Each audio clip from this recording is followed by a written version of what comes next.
경차모님? 그 장난감 같은 고물차를 타고 왔다고요?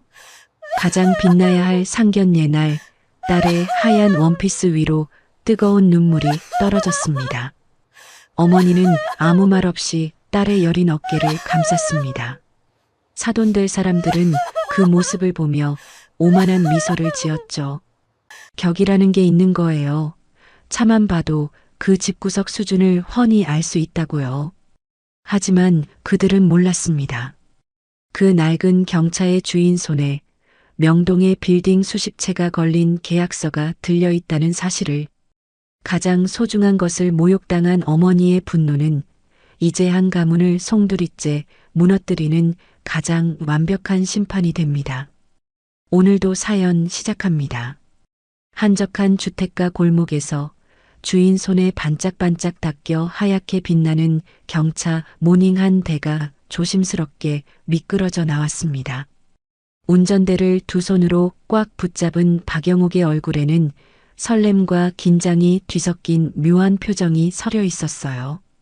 아무래도 중요한 날이다 보니 그녀의 어깨와 등은 뻣뻣하게 굳어 있었죠. 다은아, 엄마 너무 떨린다. 조수석에 앉은 딸 정다은은 오늘을 위해 고심해서 고른 단정한 원피스 자락을 매만지며 굳어있는 엄마의 옆모습을 안쓰럽게 바라보고 있었습니다. 엄마, 그렇게까지 긴장할 필요 없어. 성준 씨 부모님 사진으로 뵈니 인상 좋으시던데 분명 좋은 분들이실 거야. 다은이 애써 밝은 목소리를 내며 엄마의 어깨를 부드럽게 토닥였습니다. 그 다정한 손길에 영옥의 어깨가 살짝 풀리는 듯 했죠. 우리 딸이 그렇게 말하니 틀림없이 좋은 분들이시겠지. 그렇고 말고. 그런데 정말 이 차를 타고 가도 괜찮을까? 괜히 우리 다은이 기죽이는 건 아닐지 모르겠네. 박영옥이 백미러로 차 뒷공무니를 힐끗 쳐다보며 끝내 참지 못하고 속마음을 털어놓았습니다.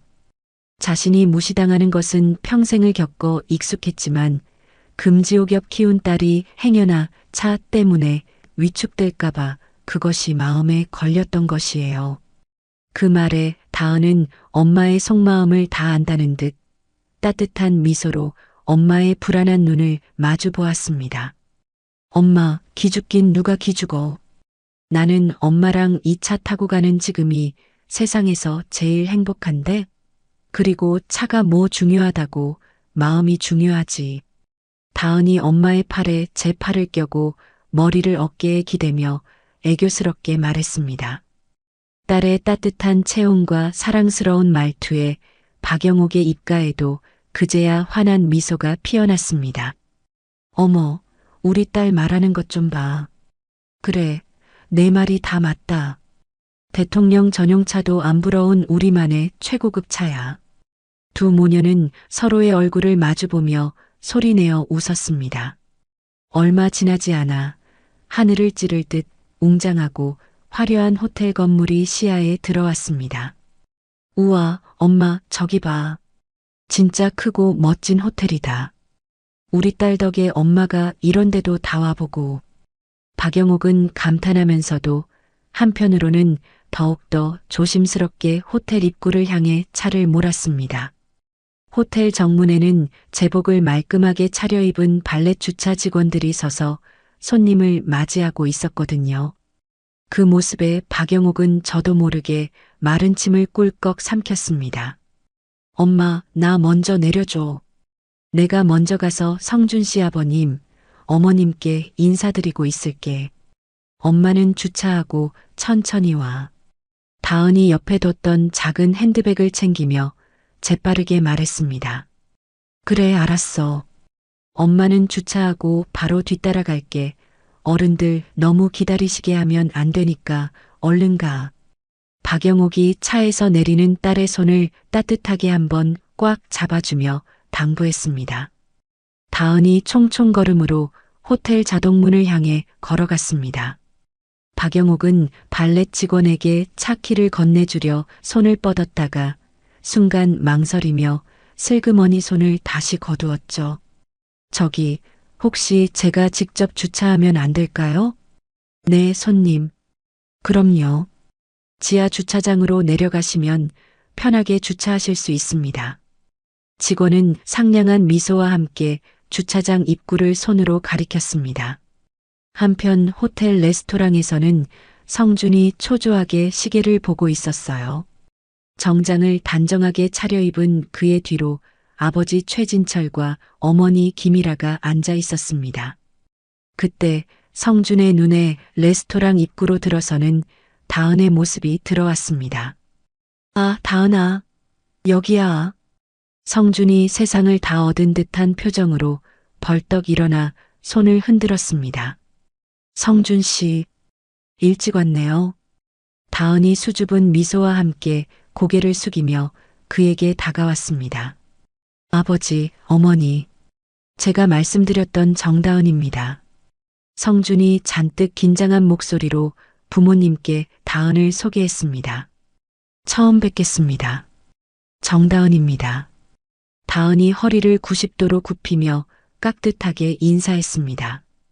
김이라는 다은의 머리부터 발끝까지를 마치 스캔이라도 하듯 훑어보더니 입꼬리만 살짝 올려 가식적인 미소를 지었죠. 어머, 사진으로 봤을 때도 예쁘다 생각했는데 실물이 훨씬 더 예쁘네. 어서 앉아요. 감사합니다, 어머님. 다은이 안도의 한숨을 내쉬며 의자를 빼서 앉아 성준의 부모님과 일상적인 대화를 하고 있었습니다. 10분쯤 지났을까 발렛 직원 한 명이 다급한 걸음으로 레스토랑 안으로 뛰어들어왔어요. 죄송합니다. 혹시 손님 중에 하얀색 모닝 4899 차주분 계십니까? 직원이 주변 테이블을 두리번거리며 큰 소리로 물었습니다. 김이라는 미간을 잔뜩 찌푸린 채 마치 불쾌한 벌레라도 보는 듯한 눈으로 발렛 직원을 쏘아보았죠. 모님? 그건 또 뭐하는 물건이죠?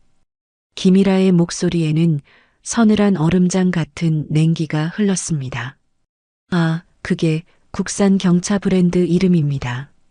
하얀색 모닝 한 대를 주차하셨는데 비상등이 켜 있어서요. 발렛 직원이 김이라의 기세에 눌려 말끝을 흐렸습니다. 4899 저희 차 맞아요. 엄마가 주차하셨는데.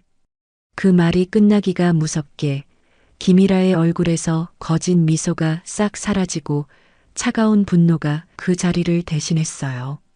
그녀는 천천히 고개를 돌려 다은을 뚫어지게 쳐다보며 입을 열었습니다. 뭐라고요? 경차? 그 장난감 같은? 지금 그 고물차를 타고 왔다고요? 아, 네, 저희 어머니 차예요. 희라의 차가운 목소리에 다은이 당황해 떨리는 목소리로 말했습니다.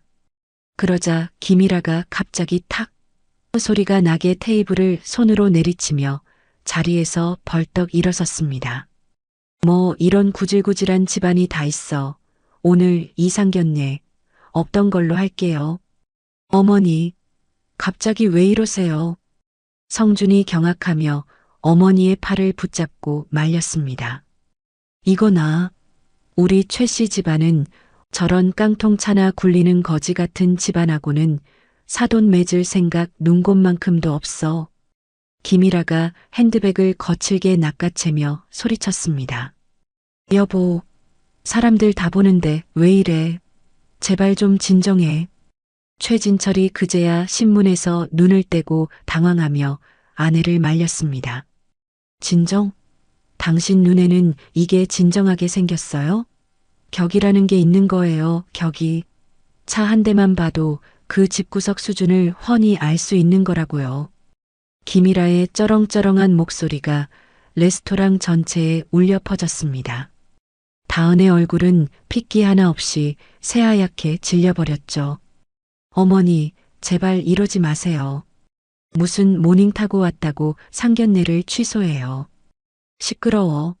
내가 이 나이에 이런 개망신을 당해야겠니? 그 좋은 집안 다 마다하더니 하필 수준도 안 맞는. 김이라는 아들의 가슴팍을 거칠게 밀치고는 매서운 눈초리로 다은을 한번 쏘아보고 레스토랑을 성큼성큼 빠져나갔습니다. 최진철도 어쩔 줄 몰라 하며 다은에게 미안하다는 눈빛을 한번 보내고는 황급히 아내의 뒤를 따랐습니다. 다은은 그 자리에 못 박힌 듯 멍하니 서 있었어요.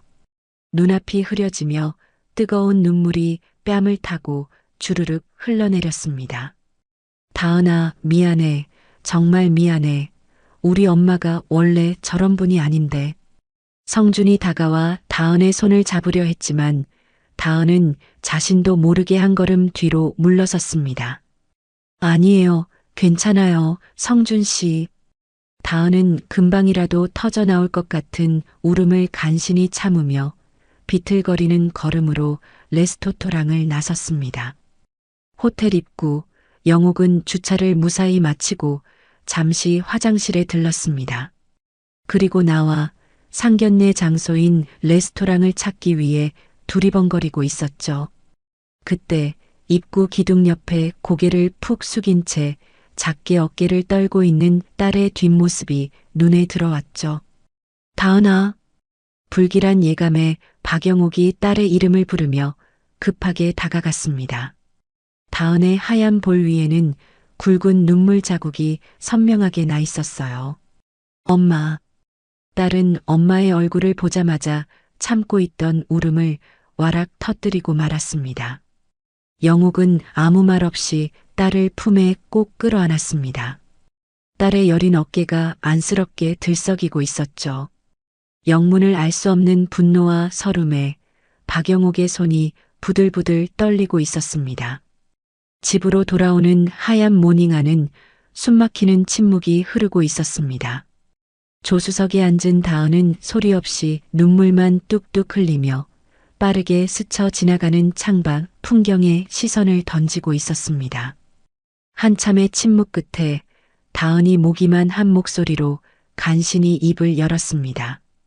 엄마, 나 때문에 창피했지? 미안해. 그 말에 박영옥의 미간이 순간 꿈틀했습니다. 쓸데없는 소리 하지 마. 창피해야 할 사람들은 우리가 아니라 그 교양 없고 무식한 사람들이야. 목소리는 놀랍도록 차분했지만 하얗게 질린 그녀의 손마디가 속마음을 대신 말해주고 있었죠.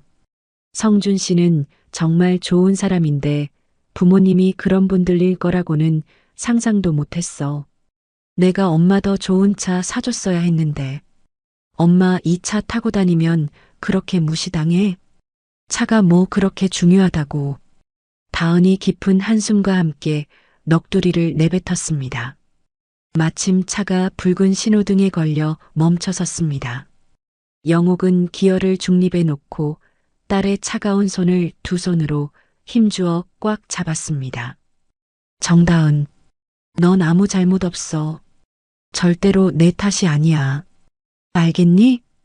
응, 엄마 나는 괜찮아. 정말이야. 이 정도 일로 안 무너져.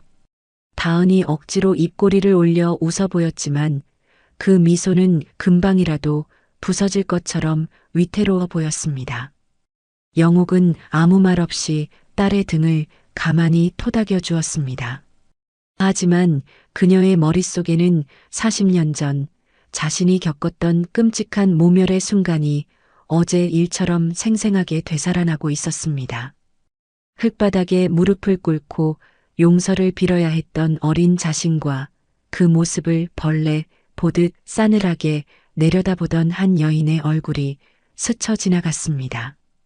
집에 도착하자마자 다은은 엄마에게 나지막이 인사를 건넸습니다. 엄마, 나 피곤해서 방에 들어갈게. 엄마도 일찍 주무세요. 어둠이 내린 거실에 홀로 남은 영옥은 찻잔을 들었지만 이미 차는 싸늘하게 식어버린 뒤였죠. 밤이 깊었지만 그녀는 도저히 잠을 이룰 수가 없었습니다.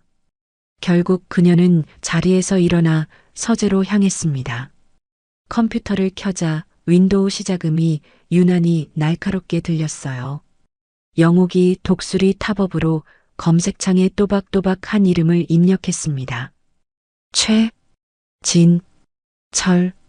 엔터키를 누르자마자 최진철 건설과 관련된 정보들이 화면 가득 쏟아져 나왔습니다. 아들은 최성준, 아내는 김이라.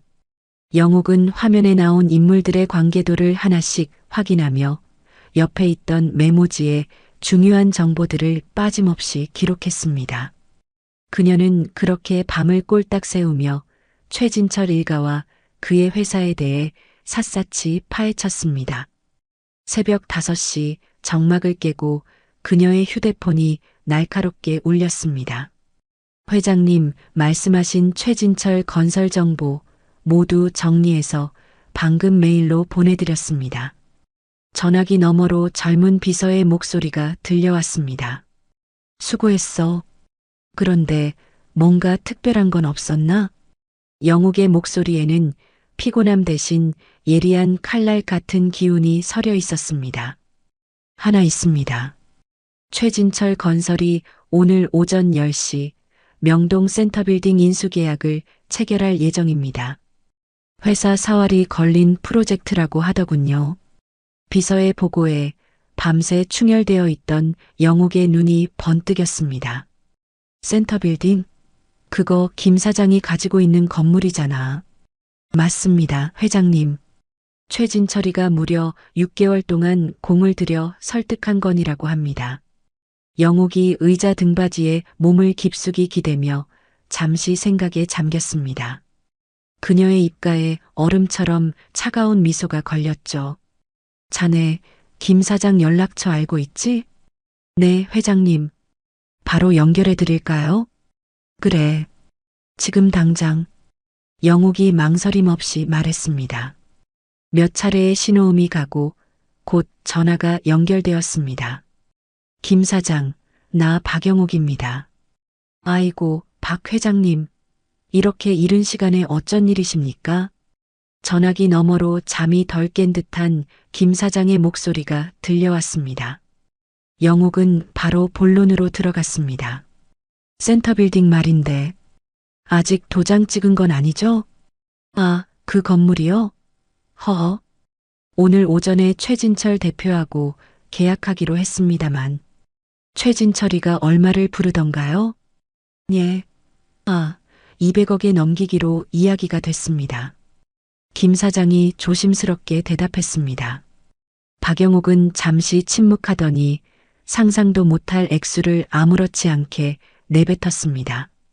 내가 250억에 사겠습니다. 전액 현금으로. 네, 250억이요? 김 사장이 놀라 되묻는 소리가 수화기를 뚫고 나올 듯 했습니다. 네, 지금 당장 계약하죠. 1시간 뒤에 내가 직접 그리로 가겠습니다.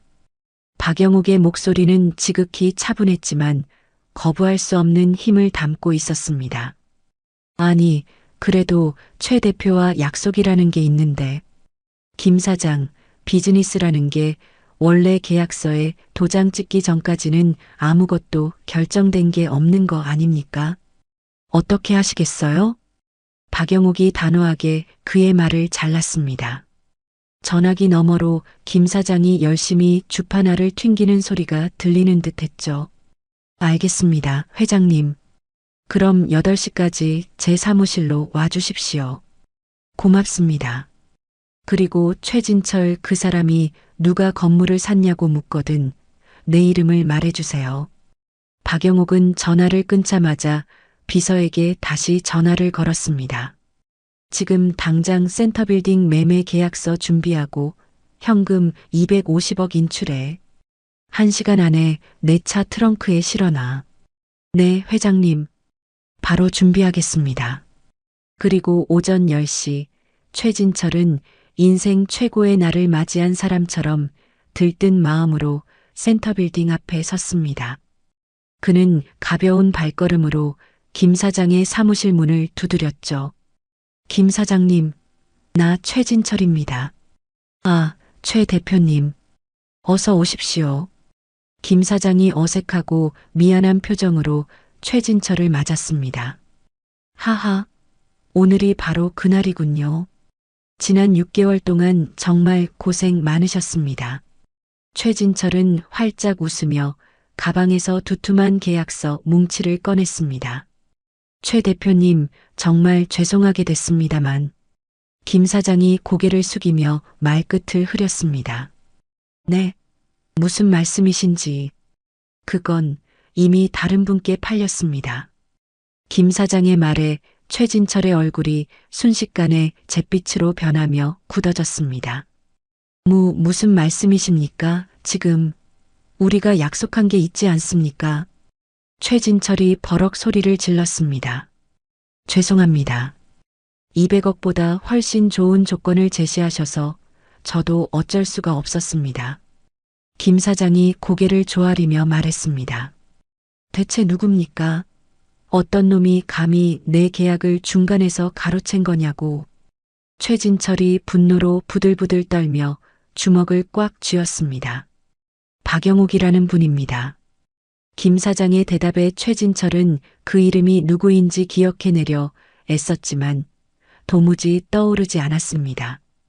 같은 시각 박영옥은 자신의 회장실에서 우아하게 커피를 마시고 있었습니다. 통유리창 너머로 서울 시내가 한눈에 들어왔죠. 그녀는 바쁘게 오가는 개미 같은 사람들을 내려다보며 나지막이 중얼거렸습니다. 이제 시작일 뿐이야. 그녀의 눈에는 차갑고도 깊은 결의가 담겨 있었습니다. 다음 날 아침 최진철 건설사 로비는 그야말로 살얼음판이었습니다. 이른 아침부터 소집된 긴급회의 소식에 직원들은 삼삼오오 모여 불안한 얼굴로 수군거리고 있었죠. 엘리베이터 문이 열릴 때마다 괜히 움찔하며 상사의 눈치를 살피기 바빴어요. 들었어요? 대표님이 아침 대바람부터 회의실에서 불호령을 내리고 계신데요. 한 직원이 목소리를 낮춰 옆 동료에게 속삭였습니다. 그 시각 15층 회의실 안은 그야말로 아수라장이었습니다. 최진철이 임원들을 앞에 세워두고 맹수처럼 으르렁대며 두꺼운 탁자를 주먹으로 내리치고 있었습니다. 꽝 하는 굉음에 임원들의 어깨가 움찔거렸죠. 뉴호프시티, 우리 회사의 명운을 걸었던 뉴호프시티의 심장부를 통째로 도둑 맞았단 말이야. 최진철의 얼굴은 분노로 시뻘겋게 달아올라 있었습니다. 대표님, 방금 은행에서 연락이 왔습니다. 센터빌딩 부지 확보 실패를 이유로 약속했던 대출 승인을 전면 보류하겠다고 합니다. 상무 한 명이 거의 울상이 되어 보고했습니다. 그 말에 최진철의 눈이 뒤집혔습니다. 뭐라고? 대출이 막혀? 이봐, 김상무. 우리가 이미 토지 매입비로 빌린 돈이 수천억이야. 당장 다음 달부터 이자는 뭘로 막을 건데. 이대로 가다간 회사 문 닫고 다 같이 길바닥에 나앉게 생겼다고. 최진철이 금방이라도 잡아먹을 듯한 기세로 임원들을 하나하나 쏘아보며 고함을 질렀습니다. 대체 어떤 자가 우리 계약을 가로챘는지 조사는 해보았습니까? 전무가 떨리는 목소리로 물었습니다. 박영옥이라는 정체불명의 여자야. 당장 그 여자가 누군지 당장 알아내. 최진철이 책상을 다시 한번 내리치며 외쳤습니다. 바로 그때 회의실 문이 조심스럽게 열리고 아들인 성준이 들어왔습니다. 그는 지옥도 같은 회의실 분위기와 아버지의 이성을 잃은 모습에 깜짝 놀랐어요. 아버지, 이게 다 무슨 일이에요? 성준이 눈치를 보며 물었습니다. 성준아, 잘 왔다. 지금 우리 회사 위기에 처했다. 최진철이 거친 숨을 몰아쉬며 말했습니다. 센터빌딩 계약이 무산되었다는 말씀이시군요. 성준은 임원들의 굳은 표정을 보고 단번에 상황을 파악했습니다. 그런데 박영옥이라니 어디서 들어본 이름인데. 성준이 혼잣말처럼 중얼거리다 갑자기 무언가 떠오른 듯 얼굴이 새하얗게 질려버렸습니다. 성준아, 너 혹시 뭔가 아는 거냐? 최진철이 아들의 심상치 않은 표정을 놓치지 않고 날카롭게 물었습니다. 박영옥? 아버지. 다은 씨 어머님 성함이. 성준이 거의 울먹이는 목소리로 말했습니다. 다은이가 누군데? 상견례 때 인사드렸던 정다은 씨 어머니 성함이 박영옥입니다. 성준의 말에 시끄럽던 회의실 안은 찬물을 끼얹은 듯 순식간에 조용해졌습니다. 최진철이 믿을 수 없다는 표정으로 아들을 노려보며 물었죠. 아니, 누가 그 여자 말하래. 그 모닝 타고 다니는 여자가 그 건물을 사들였다는 게 말이나 돼? 최진철은 주먹을 꽉 쥐고 부들부들 떨었습니다. 말 같지도 않은 소리를 하고 있어. 당장 박영옥 누군지 알아봐. 네, 아버지. 성준은 아버지의 불호령에 쫓기듯 회의실을 뛰쳐나가 부동산으로 향했습니다. 사장님, 최진철 건설에서 나왔습니다. 혹시 오전에 센터빌딩 계약하신 분 주소 좀 알 수 있을까요? 개인정보라 안 된다는 건 알지만. 그때 부동산 사장은 망설임 없이 주소를 건네주었습니다. 박영옥이 주소를 묻거든 전해주라고 했으니까요. 주소를 본 성준은 당황스러움을 감출 수 없었습니다. 다은의 집 주소였거든요. 그리곤 다은에게 전화를 걸었습니다. 한편 다은은 사회복지센터에서 서류를 정리하며 아무것도 모른 채 업무에 집중하고 있었어요. 그때 갑자기 주머니 속 휴대폰이 요란하게 울렸습니다. 화면에 뜬 최성준이라는 이름에 다은의 심장이 덜컥 내려앉았죠. 잠시 망설이던 그녀는 결국 통화 버튼을 눌렀습니다. 네, 성준 씨. 다은아, 너 혹시 너희 어머니 박영옥 그분에게 들은 거 없어? 수화기 너머로 성준의 다급하고 원망 섞인 목소리가 터져나왔습니다. 네, 그게 무슨 말씀이세요? 다은이 영문을 몰라 당황하며 되물었습니다. 우리 회사 오늘 아침에 엄청나게 중요한 계약이 무산됐어. 그런데 그 계약을 가로챈 사람이 너희 어머님이라고. 성준의 말에 다은은 머리를 한 대 얻어맞은 듯한 충격을 받았습니다. 정말이에요? 우리 엄마가 어떻게 그런 일을. 그래. 박영옥이라는 이름으로 명동 센터빌딩을 사셨다고. 대체 어찌 된 일이야? 성준이 거의 울부짖듯 말했습니다. 다은은 전화를 끊자마자 손을 떨며 급하게 집으로 전화를 걸었습니다. 엄마, 지금 어디야? 어머, 다은아? 엄마 사무실에 있지. 무슨 일인데 그렇게 놀랐어? 박영옥의 목소리는 평소와 다름없이 차분했습니다. 엄마, 혹시 오늘 건물 하나 샀어? 다은이 떨리는 목소리로 물었습니다. 응, 샀어. 명동에 있는 센터빌딩 말하는 거니? 박영옥은 너무나 태연하게 대답했습니다. 그게 성준 씨네 회사가 사기로 되어 있던 건물이래. 아주 중요한 건물이라던데. 다은이 놀라 소리쳤습니다. 알고 있어, 딸. 담담한 엄마의 대답에 다은은 더 큰 충격에 빠졌습니다. 엄마, 왜 그런 거야? 혹시 나 때문에 복수하려고? 다은의 눈에 눈물이 글썽이기 시작했습니다. 다은아, 일단 퇴근하고 집으로 오렴. 엄마가 차근차근 다 설명해 줄게. 박영옥이 한없이 부드러운 목소리로 말했습니다. 그날 저녁 다은이 집에 도착했을 때 박영옥은 거실 소파에 앉아 딸을 기다리고 있었습니다. 엄마, 정말이야?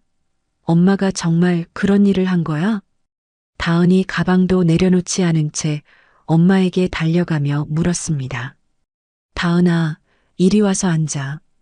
박영옥이 딸의 손목을 부드럽게 잡아 소파에 앉혔습니다. 엄마, 괜찮겠어? 그 사람들이 엄마한테 무슨 해코지라도 하면 어떡해? 나 때문이잖아. 다은은 걱정에 얼굴이 하얘져 있었습니다. 박영옥은 그런 딸의 볼에 흐르는 눈물을 손으로 부드럽게 닦아주었어요. 우리 딸, 엄마 걱정은 하지 마. 엄마가 어떤 사람인데. 하지만 엄마, 다은아, 어제 네가 그 호텔에서 혼자 울고 있던 모습을 봤을 때 엄마 마음이 어땠을 것 같니? 박영옥이 딸의 두 손을 따뜻하게 감싸주며 말했습니다. 엄마는 40년 전에 돈이 없다는 이유 하나만으로 사람 취급도 못 받고 짓밟혔던 기억이 있어. 그런데 내 목숨보다 소중한 내 딸이 이 엄마가 겪었던 것과 똑같은 서름을 당하는 걸 보고만 있을 수는 없었어. 박영욱의 목소리에는 슬픔과 함께 강철 같은 단호함이 섞여 있었습니다. 엄마, 그러니까 이건 엄마가 해결할 문제야. 넌 아무 걱정하지 말고 그저 내 상처만 잘 보듬어 주렴. 박영욱이 딸을 품에 꼭 안아주었습니다. 엄마가 약속할게. 다시는 이 세상 그 누구도 우리 딸을 함부로 무시하고 눈물 흘리게 만들지 못하도록 할 거야. 엄마의 따뜻하지만 확고한 목소리에서 다은은 흔들리지 않는 진심을 느꼈습니다. 엄마, 나는 엄마가 다치지 않았으면 좋겠어. 다은이 엄마의 품에 얼굴을 묻으며 속삭였습니다. 걱정 마라, 내 딸. 이 엄마는 절대 지지 않아. 그리고 우리 딸도 절대로 지게 만들지 않을 거다. 박영욱이 딸의 머리를 쓰다듬으며 조용히 다짐했습니다. 다은은 더 이상 묻지 않고 그런 엄마를 온전히 믿기로 마음먹었습니다. 최진철 건설의 대표실 공기는 납덩이처럼 무겁게 가라앉아 있었습니다. 밤새 씨름한 서류들이 책상 위에 너저분하게 널려 있었죠. 최진철은 붉게 충혈된 눈으로 전화기를 붙들고 있었습니다. 그래서 박영욱이라는 사람에 대해 더 알아낸 건 없어? 최진철이 수화기 너머의 정보원에게 거의 으르렁대듯 말했습니다. 죄송합니다, 대표님. 알려진 게 거의 없습니다만 명동 일대의 알짜배기 상가 건물들을 여러 채 소유한 부동산 업계의 숨은 큰손이라는 소문만 무성합니다. 그런 여자가 대체 왜 아무 상관도 없는 우리 회사를 물고 늘어지는 거냐고. 최진철이 도무지 이해할 수 없다는 표정으로 중얼거리며 전화기를 거칠게 내려놓았습니다. 그때 대표실 문이 벌컥 열리고 아내인 김이라가 살벌한 표정으로 들어왔습니다. 그녀는 보기에도 값비싼 명품 코트를 걸쳤지만 잔뜩 굳은 얼굴 탓에 전혀 우아해 보이지 않았어요. 여보, 회사가 망한다. 망한다 소리만 하고 이렇게 가만히 앉아만 있을 거예요? 김이라가 평소에 교양 있는 말투는 내던지고 날카롭게 쏘아붙였습니다. 나도 지금 최선을 다해서 알아보고 있어. 최진철이 지끈거리는 관자놀이를 누르며 피곤한 목소리로 대답했습니다. 알아보기만 하면 뭐가 달라져요? 그 박영욱이라는 여자 직접 만나서 단판을 지어야죠. 김이라가 남편 앞 소파에 보란 듯이 다리를 꼬고 앉으며 말했습니다. 그게 말처럼 쉬울 것 같아? 애초에 우리를 작정하고 공격한 사람이 순순히 만나주기나 하겠냐고. 최진철이 깊은 한숨을 내쉬었습니다. 어디서 굴러먹던 뼈다귀인지 근본도 모르는 졸부 여편이가 겁도 없이 우리를 우습게 보는 모양이네요. 김이라가 콧방귀를 뀌며 경멸적으로 말했습니다. 그런 식으로 상대를 얕보지 마. 보통 내기가 아닌 것 같으니까. 제가 직접 가서 그 버르장머리를 단단히 고쳐주고 올 테니 당신은 동행하기나 해요. 김이라는 여전히 자신이 상황의 우위에 있다고 착각하며 단호하게 말했습니다. 다음 날 아침 박영욱 회장실에 전화벨이 울렸습니다. 잠시 통화를 한 비서가 박영욱에게 다가와 조심스럽게 보고했죠. 회장님, 최진철 대표라는 분이 사모님과 함께 면담을 요청했습니다. 서류를 검토하던 박영욱은 고개도 들지 않은 채 간단하게 대답했습니다. 약속 잡아줘. 만나줘야지. 네. 비서가 의외라는 표정으로 박영욱을 돌아보았습니다. 박영욱은 그제야 서류에서 눈을 떼고 입가에 얼음처럼 차가운 미소가 서렸습니다. 그럼 약속은 언제로 잡아드릴까요? 오늘 오후 3시. 내 사무실에서 미팅 잡아. 오후 3시 정각, 최진철과 김일아가 탄 차가 명동의 한 대형 상가 건물 앞에 멈춰 섰습니다. 건물 꼭대기에는 영옥빌딩이라는 큼지막한 간판이 위풍당당하게 걸려 있었죠. 정말 꽤 큰 건물이네요. 최진철이 건물을 올려다보며 저도 모르게 감탄했습니다. 건물 하나 번듯한 거 가지고 뭐 대단한 유세라도 떠는 줄 아나 봐요. 김일아가 애써 비웃었지만 그 목소리는 미세하게 떨리고 있었습니다. 두 사람은 굳은 표정으로 엘리베이터를 타고 최고층으로 향했습니다. 엘리베이터 문이 열리자 고급 호텔 로비처럼 넓고 쾌적한 사무실이 나타났습니다. 박영옥 회장님을 찾아뵈러 왔습니다. 최진철이 접수 직원에게 말했습니다. 안쪽으로 안내해 드리겠습니다. 직원의 안내를 받아 복도를 걷는 내내 김이라는 값비싼 예술 작품들이 걸린 벽을 보며 마른 침을 삼켰습니다. 회장실 문이 열리자 그 안에는 더욱 웅장한 공간이 펼쳐졌습니다.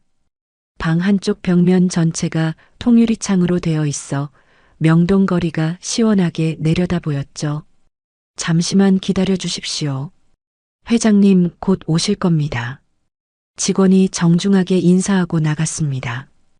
김이라는 사무실을 보란 듯이 둘러보며 혀를 찼습니다. 돈 자랑하고 싶어서 아주 안달이 났네. 천박하게. 그때였습니다. 거대한 유리창을 등지고 있던 회장석 의자가 끼익 소리도 없이 안개처럼 부드럽게 돌아왔습니다. 박영옥은 단정하고 기품 있는 검은색 정장 차림으로 얼음장처럼 서늘한 눈빛으로 그들을 바라보고 있었습니다. 안녕하세요. 정다은 엄마 박영옥입니다. 어서 앉으시죠. 박영옥이 손짓으로 소파를 가리키며 말했습니다. 최진철 역시 눈앞의 상황을 파악하고 엄청난 충격에 빠져 있었습니다. 정말 다은 씨 어머님이 박영옥 회장님이셨습니까? 최진철이 떨리는 목소리로 겨우 물었습니다. 맞습니다. 내가 바로 다은 애미 됩니다. 상견례장에서 못 뵈서 아쉬웠는데 이렇게 만나 뵙게 되네요. 박영옥이 한치의 흔들림도 없이 담담하게 대답했습니다. 그 대답에 김이라는 다리에 힘이 풀린 듯 옆에 있던 의자에 그대로 주저앉으며 중얼거렸습니다. 이럴 수가 없어. 어떻게 이런 일이. 많이 놀라셨나 봅니다. 충분히 그럴 만하죠. 박영옥이 비로소 차가운 미소를 지었습니다. 저 회장님, 저희 사이에 큰 오해가 있었던 것 같습니다. 이건 최진철이 상황을 수습하려 급하게 말을 꺼냈습니다. 오해요? 무슨 오해를 말씀하시는 거죠? 박영옥이 팔짱을 끼며 그의 말을 잘랐습니다. 제 차는 작고 보잘것없어 보였을지 몰라도 내가 가진 건물은 작지 않거든요. 나를 가난뱅이라고 오해하신 거요? 박영옥의 말에 정신이 든 김일아가 벌떡 일어났습니다. 지금 고작 그깟 고물차 하나 때문에 우리 회사를 망하게 하려고 이딴 짓을 벌인 거란 말이에요? 김일아가 이성을 잃고 목소리를 높였습니다. 박영옥은 꿈쩍도 하지 않고 조용히 자리에서 일어섰습니다. 그녀가 한 걸음씩 다가오자 김이라는 저도 모르게 뒷걸음질 쳤습니다. 당신이 어제 짓밟은 건 고작 차 한 대가 아니야. 박영옥의 목소리는 조용했지만 그 어떤 고함보다도 날카롭게 심장을 파고들었습니다.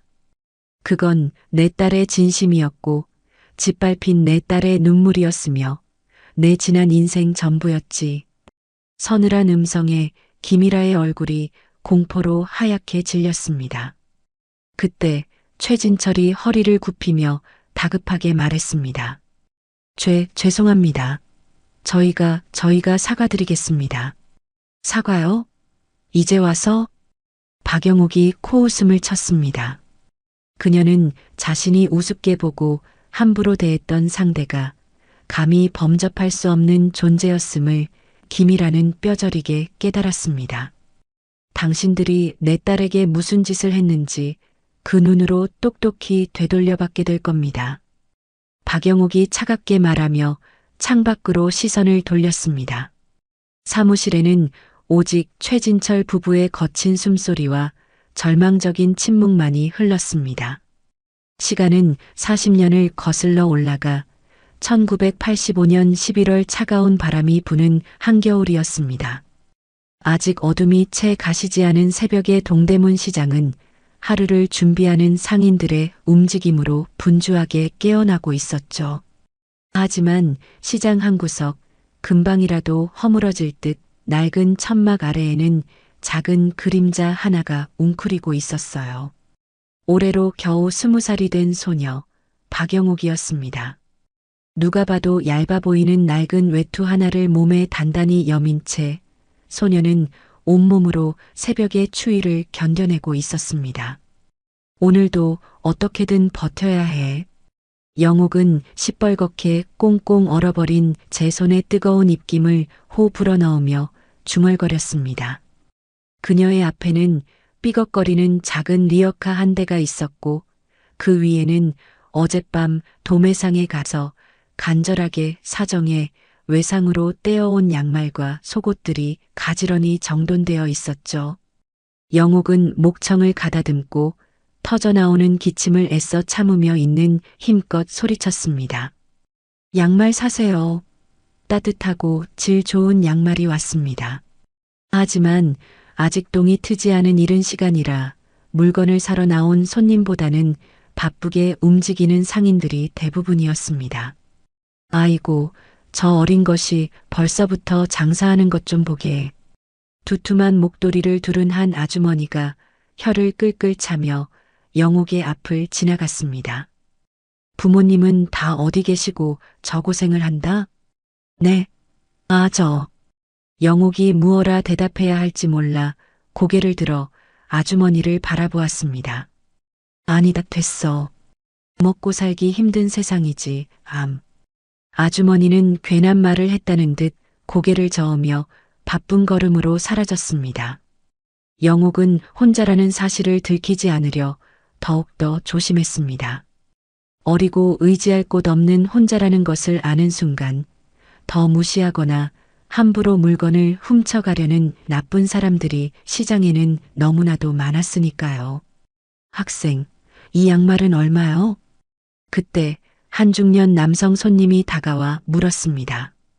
영옥은 얼른 표정을 바꾸고 최대한 밝고 씩씩하게 웃으며 대답했습니다. 네, 아저씨. 한 켤레에 1,000원입니다. 물건은 정말 좋아요. 너무 비싸네. 2켤레에 1,500원은 안 되겠어? 죄송합니다, 아저씨. 남는 게 정말 없어서요. 영옥이 죄송한 표정으로 정중하게 말했습니다. 손님은 미련 없이 고개를 젓고는 다른 가게로 가버렸습니다. 영옥의 얼굴에 잠시 실망감이 스쳐 지나갔지만 그녀는 금세 다시 목소리를 가다듬고 외치기 시작했습니다.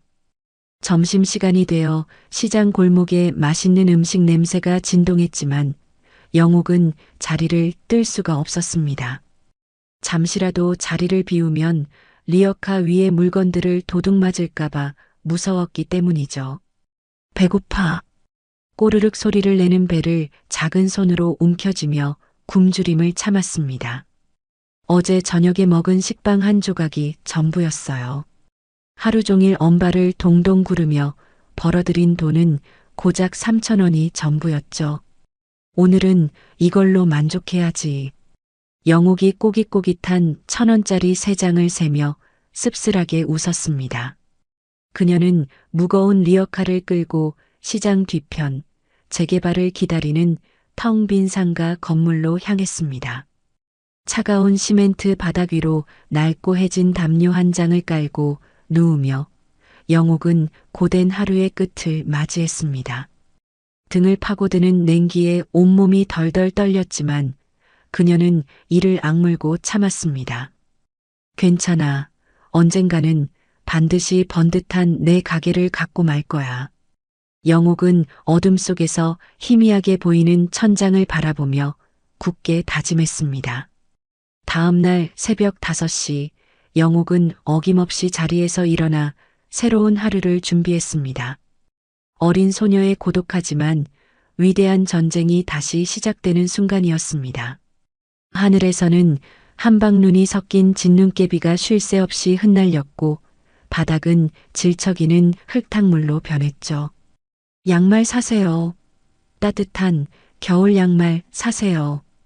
영옥은 덜덜 떨리는 목소리로 외쳤습니다. 이러다가 오늘도 양말 한 켤레 못 팔겠네. 영옥은 리어카 위에 쌓인 눈을 손으로 털어내며 하얀 입김을 토해냈습니다. 바로 그때였습니다. 시장의 소란스러움을 비집고 까맣고 번쩍이는 고급 승용차 한 대가 아주 천천히 다가왔습니다. 차는 영옥의 리어카 앞에서 미끄러지듯 멈춰 섰어요. 곧 운전기사가 내려 뒷좌석 문을 열자 윤기가 흐르는 짙은 갈색 밍크 코트를 입은 30대 초반의 젊은 여성이 우아하게 내렸습니다. 목에는 희고 굵은 진주 목걸이가 여러 겹 둘려 있었고 한 손에는 악어 가죽으로 만든 것이 분명한 비싼 핸드백을 들고 있었죠. 여성은 질척이는 바닥을 못마땅한 표정으로 내려다보더니 영옥의 리어카 쪽으로 걸어왔습니다. 영옥은 혹시나 하는 마음에 추위도 잊고 얼굴 가득 밝은 미소를 띄었습니다. 어서 오세요, 손님. 따뜻하고 좋은 물건 많이 있습니다. 영옥이 허리를 굽혀 정중하게 인사했습니다. 여성은 대답 없이 들고 있던 장갑 낀 손으로 양말 하나를 집어들고 이리저리 훑어보았습니다. 그러더니 갑자기 마치 더러운 벌레라도 본 것처럼 얼굴을 잔뜩 찡그렸어요. 어디서 이따위 싸구려 물건을 버젓이 팔고 있는 거야? 여성은 들고 있던 양말을 경멸적으로 바닥의 흙탕물 위로 내팽개치며 말했습니다. 철퍽 소리와 함께 하얀 양말이 순식간에 더럽혀졌습니다. 영옥은 깜짝 놀라 황급히 바닥에 양말을 주워들었습니다. 손님, 물건을 그렇게 함부로 던지시면 어떡해요? 영옥이 자신도 모르게 조심스럽게 항의했습니다. 뭐라고? 지금 너같이 천한 것이 누굴 가르치려 들어? 내 건물 앞에서 이런 싸구려 양말을 팔아? 여성이 믿을 수 없다는 듯 눈을 부릅뜨며 소리쳤습니다. 죄송합니다. 하지만 이 양말들도 제가 돈을 주고 어렵게 가져온 소중한 물건이라서. 영옥이 겁을 먹고 고개를 숙이며 말했습니다. 너 같은 것들이 빌부터 사니까 이 나라 시장 바닥이 이 모양 이 꼴인 거야. 부모한테 뭘 배우고 자란 거니? 여성이 코웃음을 치며 모욕적인 말을 내뱉었습니다. 냄새나니까 저리 비켜. 여성은 그렇게 말하며 반짝이는 비싼 구두로 영옥의 리어카를 사정없이 걷어찼습니다. 쾅! 하는 소리와 함께 리어카가 넘어지면서 영옥이 밤새 정성껏 쌓아 올렸던 양말과 속옷들이 전부 질척이는 흙탕물 위로 쏟아져 내렸습니다. 아! 영옥은 비명조차 제대로 지르지 못하고 그 자리에 얼어붙었습니다. 소란에 지나가던 사람들이 하나둘 걸음을 멈추고 모여들어 구경하기 시작했어요. 어떤 이는 안타까운 듯 혀를 찾고 어떤 이는 재밌다는 듯 피식 웃었습니다. 아이고 저런 저걸 어쩌나. 가난하면 집에나 찌그러져 있을 것이지 왜 길바닥에 나와서 저런 꼴을 당한대. 구경꾼들의 수군거림이 비수처럼 날아와 영옥의 가슴에 박혔습니다. 얼굴이 불타는 것처럼 뜨거워졌죠. 죄송합니다. 제가 금방 치울게요. 미안합니다. 영옥은 누구에게랄 것도 없이 사과하며 차가운 흙탕물 바닥에 무릎을 꿇었습니다. 어디서 더러운 것들을 만져. 재수없게. 여성이 마지막으로 한마디를 더 내쏘고는 아무 일도 없었다는 듯 차에 올라탔습니다. 검은 승용차가 눈보라 속으로 사라지자 구경꾼들도 이내 흥미를 잃고 흩어졌습니다. 텅 빈 시장 골목, 영옥은 혼자 남아 차갑게 젖은 물건들을 묵묵히 주워 담고 있었습니다. 꼬마야, 괜찮냐? 옆 가게 아저씨가 보다 못해 다가와 물었습니다. 네, 괜찮아요, 아저씨. 영옥이 억지로 웃어 보이며 대답했습니다. 저런 미친 여편네는 신경 쓰지 마라. 세상에는 별의별 인간들이 다 있는 법이야. 아저씨가 영옥의 어깨를 투박하게 두드리며 위로해 주었습니다. 네, 고맙습니다. 영옥이 고개를 끄덕였습니다. 그날 밤 영옥은 자신의 차가운 잠자리인 계단 밑에서 흙탕물에 젖은 양말들을 말리고 있었습니다. 그러다 문득 그녀는 양말을 널던 손을 멈췄습니다. 이렇게 당하고만 살 수는 없어. 영옥이 자신도 모르게 주먹을 꽉 쥐며 중얼거렸습니다. 반드시 성공할 거야. 반드시 돈을 벌어서 다시는 돈 때문에 가난하다는 이유만으로 오늘 같은 모멸감을 겪지 않을 거야. 그녀의 눈에는 더 이상 눈물이 아닌 분노와 도끼 어린 강한 의지가 활활 타오르고 있었습니다. 그리고 훗날 내 자식에게는 절대로 이런 더러운 세상을 물려주지 않을 거야. 영옥이 다짐하며 젖은 양말을 쥐어짰습니다. 그리고 그날 밤 밤새도록 한숨도 자지 못하고 자신의 미래에 대한 구체적인 계획을 세웠습니다. 더 열심히 하자. 더 지독하게, 더 치열하게 살아서 반드시 내 힘으로 일어서자. 새벽이 되자 영옥은 어김없이 일어나 리어카를 끌고 밖으로 나갔습니다. 어제의 굴욕은 결코 그녀를 꺾지 못했습니다. 오히려 잠자던 사자를 깨운 것이나 다름없었죠. 그날 흙탕물 속에서 겪었던 지독한 굴욕 이후 어린 영옥은 완전히 다른 사람이 되었습니다. 그녀의 눈에서 순수했던 희망의 빛은 사라지고 그 자리에는 살아남겠다는 도끼와 성공에 대한 불같은 야망이 자리 잡았죠.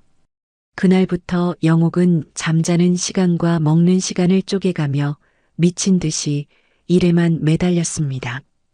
동이 트기 전인 새벽 4시에 일어나 시장으로 향했고 상인들이 모두 떠난 밤 10시가 넘어서야 꽁꽁 온몸을 이끌고 잠자리로 돌아왔어요. 영옥아, 그러다 너 큰일 난다. 몸 좀 아껴가면서 해. 옆 가게 김 아저씨가 수척해진 영옥의 얼굴을 보며 진심으로 걱정했습니다. 괜찮아요, 아저씨. 저는 아직 젊은데요, 뭘. 이 정도는 해야 돈을 벌죠. 영옥은 피곤에 절어 금방이라도 쓰러질 듯한 얼굴이었지만 입가에는 결코 미소를 잃지 않았습니다. 독하게 마음먹고 일에 매달린 지 몇 달이 지나자 시장 바닥에 영옥의 성실함이 서서히 소문나기 시작했습니다. 어린 나이에도 불구하고 물건 보는 눈이 정확하고 절대 속여 파는 법이 없으며 갓도 정직하다는 평판이 쌓였죠. 리어카 앞에 손님들이 하나둘 모여들기 시작했고 단골도 생겼습니다. 영옥이 아가씨, 나 양말 10켤레만 더 줘. 다음 주에는 남자들 속옷도 좀 떼어다 놔. 우리 남편 것 좀 사게. 손님들이 이제는 먼저 영옥을 찾았습니다. 네, 감사합니다. 내일 바로 준비해 놓겠습니다. 영옥이 환한 목소리로 대답하며 정성껏 물건을 포장해 주었습니다. 그러던 어느 날 김 아저씨가 가게를 보던 영옥을 조용히 불렀습니다. 영옥아, 잠깐 이리 좀 와보거라. 네, 아저씨. 무슨 일이세요? 영옥이 한달음에 달려갔습니다. 너 정말 내 가게 하나 갖고 싶은 마음 변치 않았지? 김 아저씨가 그 어느 때보다 진지한 얼굴로 물었습니다. 그럼요. 그게 제 유일한 꿈인걸요. 언젠가는 꼭 박영옥 이름 석자를 건 제 가게를 가질 겁니다. 영옥의 눈이 그 순간만큼은 굶주린 야망이 아닌 순수한 희망으로 반짝였습니다. 시장 맨 구석에 3평짜리 작은 점포 하나가 비게 됐어. 보증금이 50만 원이라는데 김 아저씨가 조심스럽게 말을 꺼냈습니다. 50만 원이요? 영옥의 눈이 커다래졌습니다. 그녀가 지난 몇 달간 밥도 굶어가며 독하게 모은 돈은 30만 원이 전부였습니다.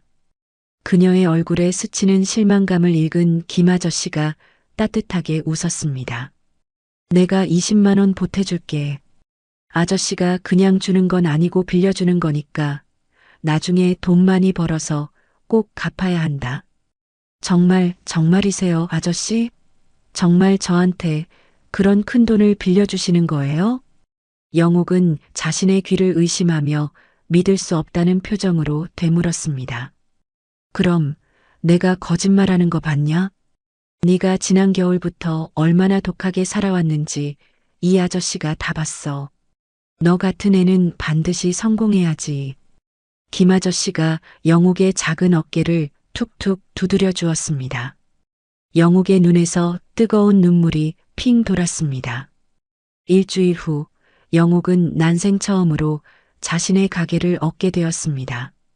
비록 어른 서너 명만 들어서도 꽉 차는 3평짜리 작은 점포였지만 영옥에게는 이 세상 그 어떤 대궐보다도 크고 소중한 공간이었죠. 내 가게. 영옥이 텅 빈 점포 한가운데에 우두커니 서서 나지막이 중얼거렸습니다.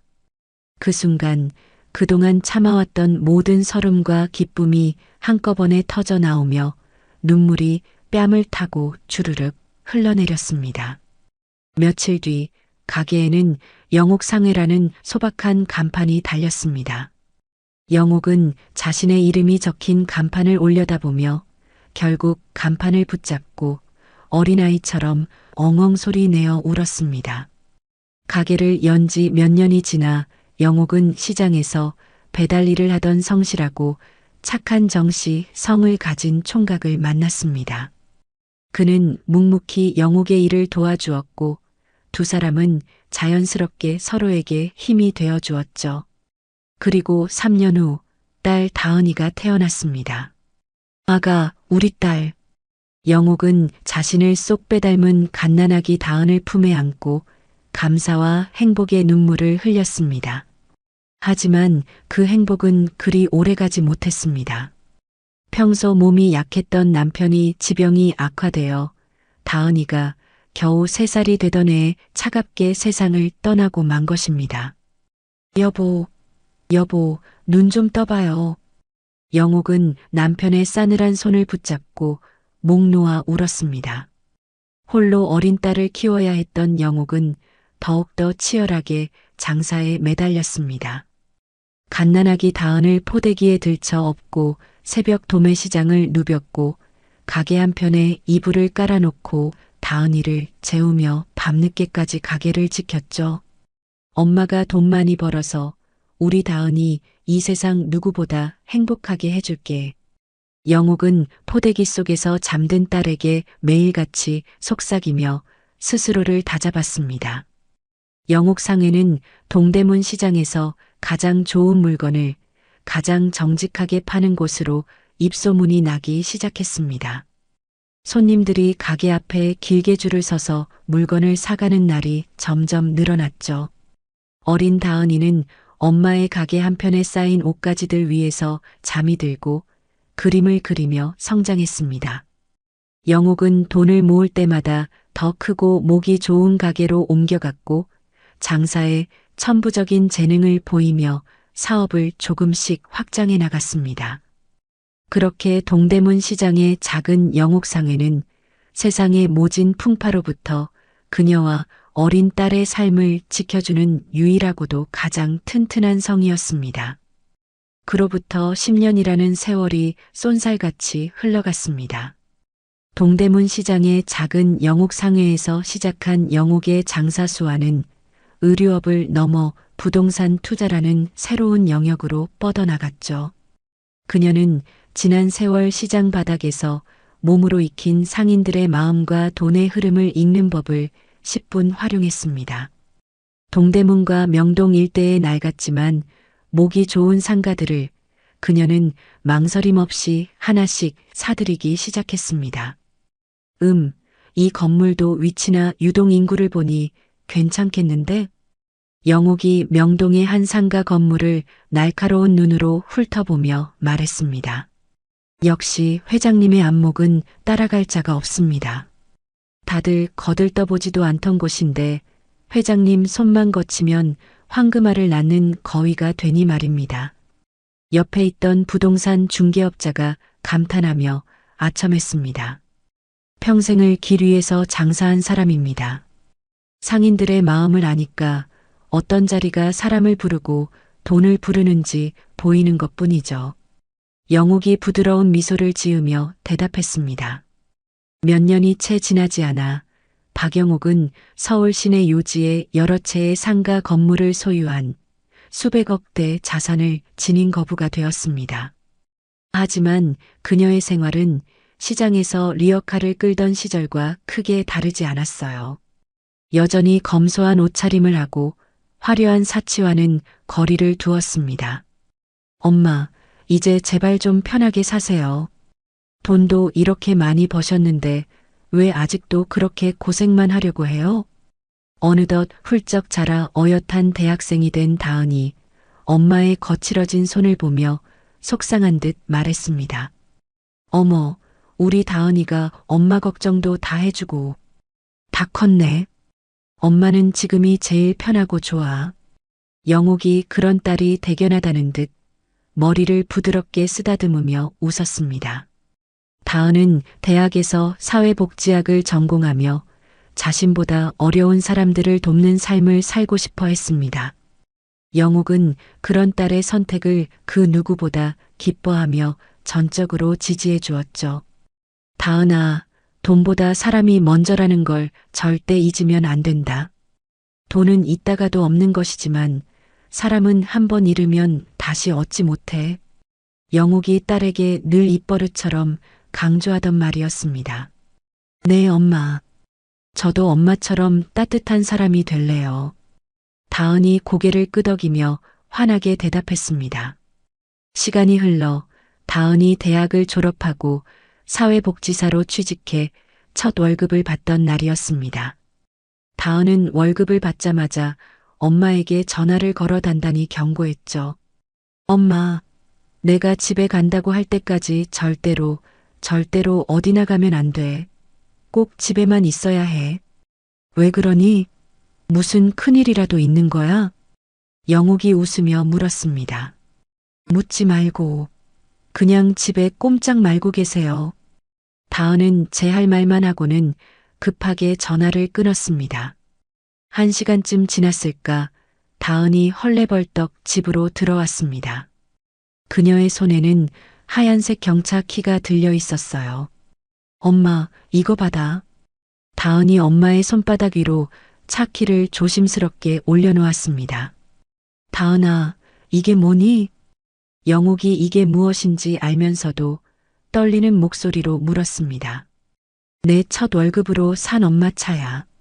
할부 인생 시작이지만 다은이 세상에서 가장 밝은 미소를 지으며 말했습니다. 다은아, 영옥의 눈에 그렁그렁 눈물이 맺혔습니다. 우리 엄마 평생 무거운 짐 들고 버스 타고 다니면서 고생만 했잖아. 이제부터는 이 차 타고 편하게 다녀. 다은이 엄마의 거친 손을 두 손으로 꼭 잡으며 말했습니다. 우리 딸, 내 딸. 영옥은 더 이상 말을 잇지 못하고 딸을 품에 와락 끌어안은 채 뜨거운 눈물을 흘렸습니다. 엄마, 울지 마. 오늘 좋은 날이잖아. 기뻐해야지. 다은이 까르르 웃으며 엄마의 눈물을 닦아주었습니다. 그날부터 영옥에게 그 작은 경차는 세상 그 어떤 보물보다 소중한 것이 되었습니다. 그녀는 매일같이 그 차를 직접 운전하며 딸의 따뜻한 마음을 되새겼죠.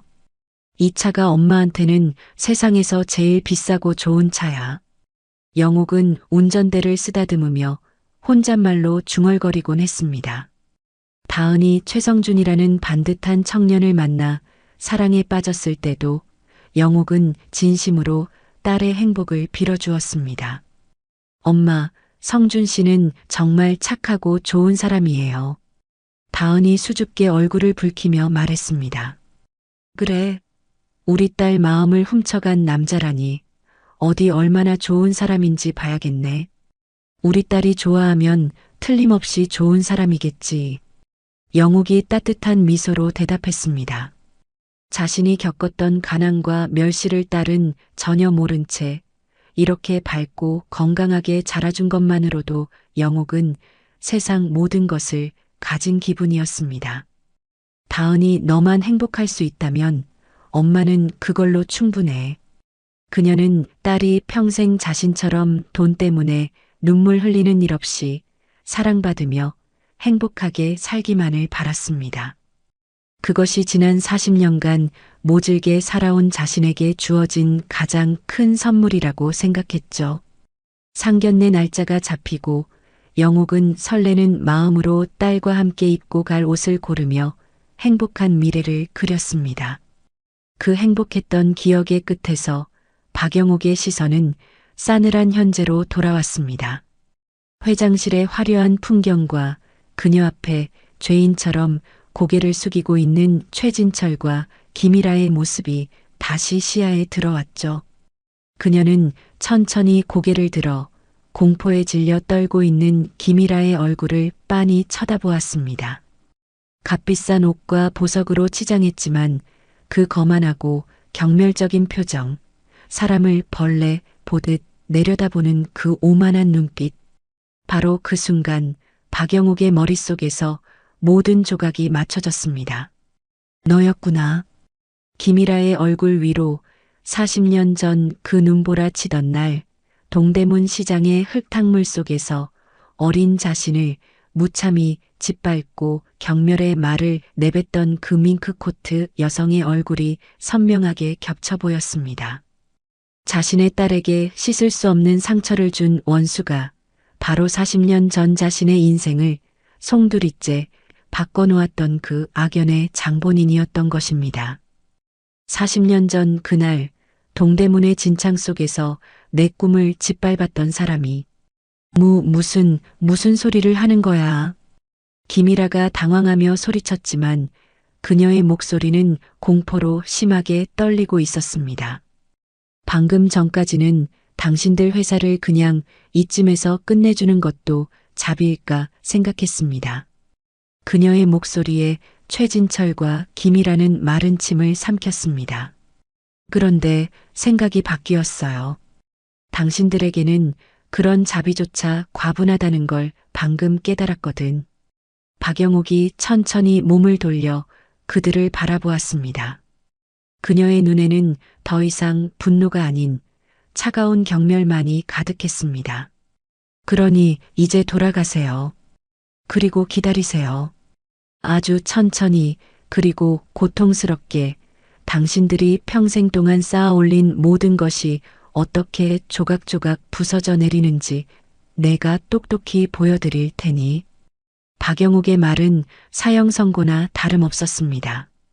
그녀는 마지막으로 나가보세요라고 명령했고 최진철과 김이라는 넋이 나간 사람처럼 비틀거리며 회장실을 빠져나왔습니다.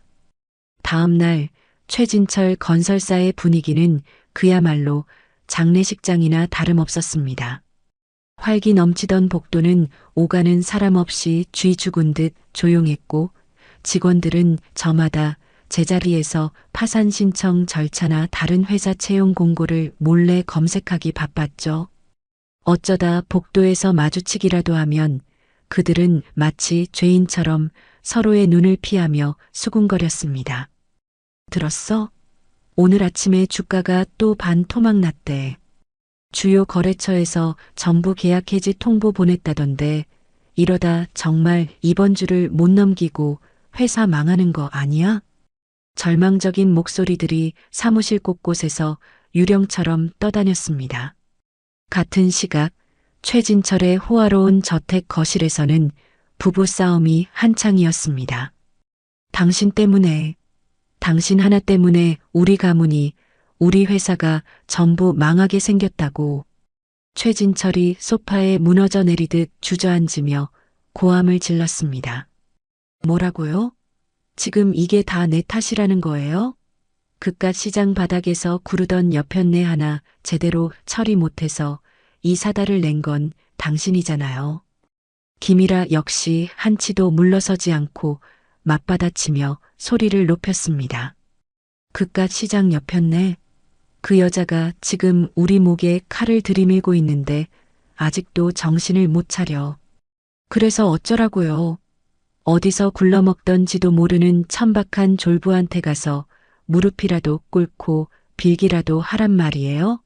난 죽어도 못해. 김이라가 마지막 남은 자존심을 붙들고 고집을 부렸습니다. 최진철은 더 이상 싸울 힘도 없다는 듯 깊은 한숨을 내쉬며 머리를 감싸쥐었습니다. 바로 그때 현관문이 열리고 성준이 무거운 발걸음으로 들어섰습니다. 그는 집안을 가득 채운 살벌한 분위기에 저도 모르게 걸음을 멈췄죠. 아버지, 어머니 다녀왔습니다. 그때 김이라가 아들에게로 분노의 화살을 돌렸습니다. 그런데 넌 왜 이렇게 태평해? 그 다은이라는 계집애 엄마가 우리를 이렇게 만들었는데 넌 왜 아무것도 안 하고 가만히 있냐고. 어머니, 그건 어머니가 먼저 다은 씨와 어머님께 씻을 수 없는 상처를 주셨기 때문이잖아요. 성준이 처음으로 용기를 내어 어머니의 잘못을 똑바로 지적했습니다. 뭐라고? 너 지금 이 모든 게 이 엄마 탓이라고 말하는 거니? 김이라가 세상이 무너지는 듯한 믿을 수 없다는 표정으로 아들을 바라보았습니다. 탓하는 게 아닙니다. 사실을 말씀드리는 거예요. 저희가 원인을 제공했어요. 성준은 더 이상 어머니의 눈을 피하지 않고 단호하게 대답했습니다. 차 한 대 무시했다고 회사를 이 지경을 만들어? 미친 여편네 아니야? 김이라가 상처받은 목소리로 중얼거리며 소파에 주저앉았습니다. 성준은 더 이상 그 자리에 서 있을 수가 없었습니다. 그는 평생 처음으로 자신이 당연하게 여기고 살아온 이 세계가 과연 옳은 것인지에 대해 진지하게 의문을 품기 시작했습니다. 다음 날 성준은 회사가 아닌 명동으로 향했습니다. 박영욱이 소유한 영욱빌딩을 찾아갔죠. 그는 상인들에게 직접 박영욱이라는 사람이 어떤 인물인지 묻고 싶었습니다. 사장님, 실례지만 이 건물 주인이신 박영욱 회장님은 어떤 분이신가요? 성준이 과일가게 주인에게 조심스럽게 물었습니다. 아이고, 우리 박 회장님 말입니까? 두말하면 입 아프죠. 부처님이 따로 없으신 분이에요. 임대료도 몇 년째 한 번을 안 올리시고 주변 시세보다 훨씬 싸게 받으세요. 과일가게 주인이 진심으로 존경하는 표정으로 밝게 대답했습니다. 다른 건물주들이랑은 많이 다른가요? 다르다마다요. 다른 건물주들은 돈만 받아가고 나 몰라라 하는데 우리 회장님은 우리 사정을 자기 일처럼 다 들어주신다니까요. 옆에 있던 옷가게 주인이 대화에 끼어들며 말했습니다. 맞아요. 명절에는 직원들 시켜서 선물 세트 다 돌리시고 장사 안 된다고 죽는 소리 하면 다음 달 월세를 슬쩍 깎아주시기도 한다니까요. 이런 건물주가 세상에 어디 있습니까? 상인들은 너나 할 것 없이 박영욱에 대한 칭찬을 늘어놓았습니다. 성준은 자신의 어머니와는 너무나도 다른 박영욱의 모습에 더 큰 충격을 받았습니다. 자신이 가진 것을 나누기는커녕 가지지 못한 자를 경멸하고 짓밟는 것을 당연하게 여겼던 어머니의 얼굴이 떠올랐기 때문이죠. 우리 어머니는 대체 왜 그런 분을 그토록 무시하고 모욕했을까? 성준이 죄책감에 고개를 떨구며 혼잣말로 중얼거렸습니다. 그날 저녁 성준은 집으로 돌아가지 않고 텅 빈 자신의 사무실에 남아 있었습니다. 내가 지금까지 옳다고 믿었던 모든 것들이 사실은 전부 틀렸던 것이라면? 성준은 화려한 도시의 야경을 멍하니 내려다보며 자문했습니다. 주머니 속 휴대폰이 계속해서 울렸지만 그는 받지 않았습니다. 화면에 떠오른 어머니라는 세 글자를 차마 마주할 용기가 없었죠. 한편 같은 시각 박영옥은 자신의 회장실에서 차분하게 다음 계획을 세우고 있었습니다. 아직 시작에 불과해. 그녀의 눈에는 한치의 흔들림도 없는 확고한 의지가 담겨 있었습니다. 자신의 딸을 모욕하고 눈물 흘리게 한 사람들에게 그 대가를 치르게 하겠다는 결심은 더욱 단단해지고 있었습니다. 그날 밤 성준과 박영옥은 각자 다른 곳에서 같은 하늘 아래 서 있었습니다. 한 사람은 지독한 혼란 속에서 자신의 세계가 무너져 내리고 있었고, 다른 한 사람은 서늘한 확신 속에서 자신의 세계를 더욱 굳건히 세우고 있었습니다. 같은 시각 김이라는 자신의 침실에서 이를 갈며 휴대폰을 들었습니다. 이대로 당할 수 없다는 생각에 그녀는 결국 대한흥신소에 전화를 걸었죠. 박영옥이라는 여자, 불법으로 돈을 번 것처럼 증거를 만들어내세요. 돈은 얼마든지 줄 테니 사회에서 매장시켜버려요. 김이라의 목소리는 섬뜩할 정도로 차가웠습니다. 며칠 뒤 회사 장부를 검토하던 성준은 어머니 김이라의 이름으로 지급된 거액의 컨설팅 비용을 발견했습니다. 하지만 해당 업체는 실체가 없는 유령 회사였어요. 무언가 잘못되고 있음을 직감한 그는 아버지 최진철에게 물었지만 아버지는 내 어머니가 하시는 일이니 긁어부스럼 만들지 말라며 회피할 뿐이었습니다. 아버지의 방관적인 태도에 더 큰 위기감을 느낀 성준은 결국 자신의 권한을 이용해 자금의 흐름을 밤새 추적했습니다. 그리고 마침내 그 돈이 악명 높은 흥신소로 흘러들어간 사실을 알아냈죠. 어머니가 흥신소를 고용해서 대체 무슨 짓을? 성준은 경악을 금치 못했습니다. 그는 며칠간 어머니의 뒤를 몰래 밟았고 마침내 한 호텔 카페에서 흥신소 직원과 접선하는 장면을 목격했습니다. 성준은 멀리서 그들의 대화를 휴대폰으로 몰래 녹음하기 시작했습니다. 박영옥을 시장 상인들 피 빨아먹는 악덕 사채업자로 만들어요. 시장 바닥 출신이 어디까지 기어오르는지, 그 끝이 얼마나 비참한지 똑똑히 보여줘야죠. 성준은 녹음되는 어머니의 잔인한 목소리와 섬뜩한 미소에 온몸이 떨려왔습니다. 차로 돌아온 그는 충격 속에서 녹음된 내용을 다시 확인했습니다. 어머니의 추악한 민낯에 그는 모든 것을 끝내야 한다고 결심했죠. 그의 손에 들린 것은 이제 단순한 증거가 아니었습니다.